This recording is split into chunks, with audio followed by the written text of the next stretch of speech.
Hey everyone, and welcome to the FlixList, where I, Nathan from Flixist, count down the best movies in a certain topic. Today we're talking about the best third films in a franchise.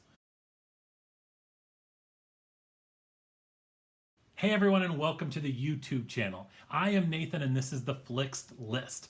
Today we are talking about the best third films in a franchise, in honor of the wonderful John Wick Chapter 3 Parabellum.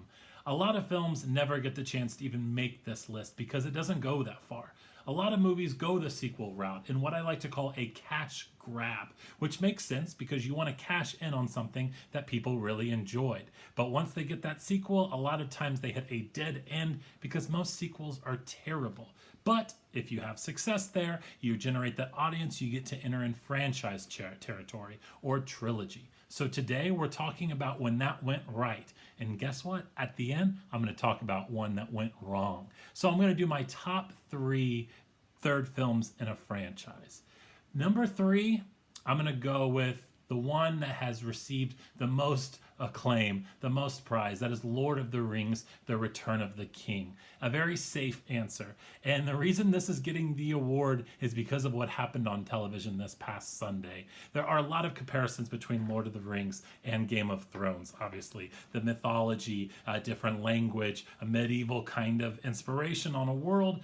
One turned out amazing for about 5 seasons. The other one turned out incredible for 3 films. This is outstanding. It's not my favorite of the 3. I prefer The Two Towers. It's just a beautiful, beautiful film. But the third one capitalizes on that. It's just as great. It builds to a wonderful crescendo, an amazing moment between Gollum and Sam and Frodo. It's brilliant. It's beautiful. It's a culmination. It is a achievement peak in terms of Peter Jackson's film career, something he actually hasn't really been able to top ever since. I love this film. I'm actually about to revisit all 3 of these. Game of Thrones kind of whetted that appetite, especially with how the ending turned out, to where you could have done so much better. You could have gone that next mile. But not everyone can do what Peter Jackson did. He won the Oscar. He deserved it. It was kind of a Lifetime Achievement Award for that filmmaking that was that trilogy, but it deserved it. So that is number 3. All right, number 2.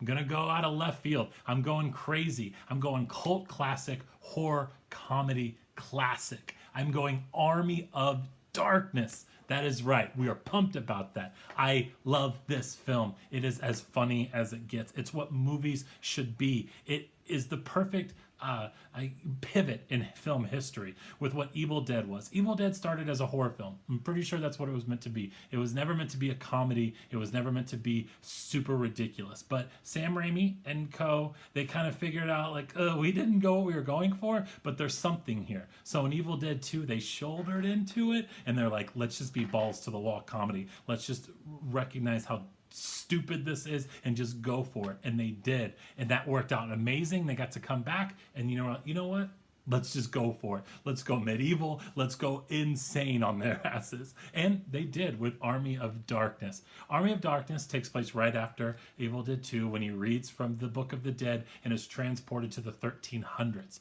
where he has to unite 2 warring armies to come together to fight the army of the undead and tiny clones of Ash, aka Bruce Campbell.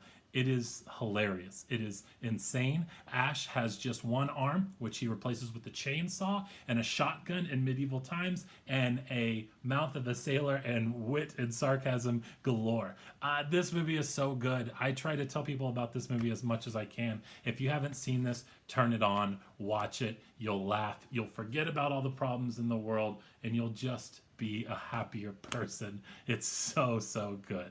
All right, and my number 1 best third edition. This is going to cause some controversy because I didn't mention Indiana Jones and the Last Crusade, and I'm not mentioning The Return of the Jedi. I am talking about Toy Story 3. Yes, Toy Story 3. What an upset here. I'm sorry. I love it. Toy Story came out when I was a kid, and I loved my toys. I was still kind of attached to my childhood. I loved being young. But as these movies came out and got older, so did I. So when Chapter 3 came out, or just Toy Story 3 came out, I was into college. I was an older person. I was looking back on Toy Story as a bit of a nostalgia act, just kind of like Andy is in this film. He goes off to college and he must leave his toys. He must grow up. He must go to that next chapter of his life and leave Woody and Buzz and all of the other toys behind. And it's heartbreaking. There's a scene where he leaves his house and he leaves his mom behind and he's driving off. And I had that exact same moment with my parents. And I remember there being tears on their side and my side. And so seeing this in a theater, I was like, no, you're getting me. And it did. It hits all the right notes. And the action of the film is incredible. It's on the level of any Mission Impossible or John Wick film in terms of action sequence and intensity. The scene in the furnace is one of the most thrilling things I've ever seen in a movie, let alone a comedy. A cartoon comedy to mention. So it's amazing. It's so good. I can only hope that Toy Story 4 is half as good as it is. So there's your top 3. Now, a little sidebar, I'm going to talk about my least favorite. It's always fun to kind of get mean, get gritty, get in there. My least favorite is Dark Knight Rises. This movie is a travesty. It is an exact opposite of what occurred with The Dark Knight. The reason why I hate this movie's fine. It's not that terrible. It's just not what Dark Knight is. The Dark Knight is my favorite comic book movie of all time. It is the greatest crime gangster movie of the 2000s. It's right up there with Goodfellas. It's right up there with The Godfather. It's not a comic book movie. It's steeped in realism, in grit, and darkness, and despair. And then you have Dark Knight Rises, which is just ridiculous, over the top, illogical nonsense. And you can't hear the villain. In order to have a great villain, to maybe kind of duplicate that success you had with Heath Ledger, you might want to be able to understand your villain. So take off the mask, or at least really concentrate on making sure people can hear, because that's kind of ridiculous. It's implausible, some of the action. Bruce Wayne breaks his back, is in the middle of the desert. No one knows where he is.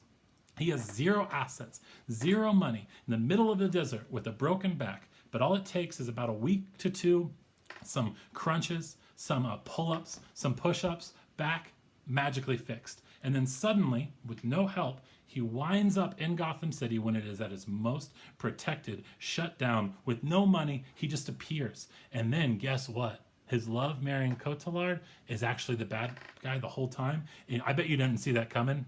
Kind of did since the first frame. It's just terrible. It's what you would expect from a DC movie, not what you would expect from Christopher Nolan. Yes. Okay, off my soapbox. There is that. So that was the Flix List for today. I'll come back in a few days. I'm talking about the best end of school, last day of school movies in honor of Booksmart, which maybe might make that list. It's that good. All right, everybody, go see John Wick. Let me know what you think in the comments below. What are your favorite third films in a franchise? I want to know. Give them to me. Give them to me. All right, guys, we'll see you next time.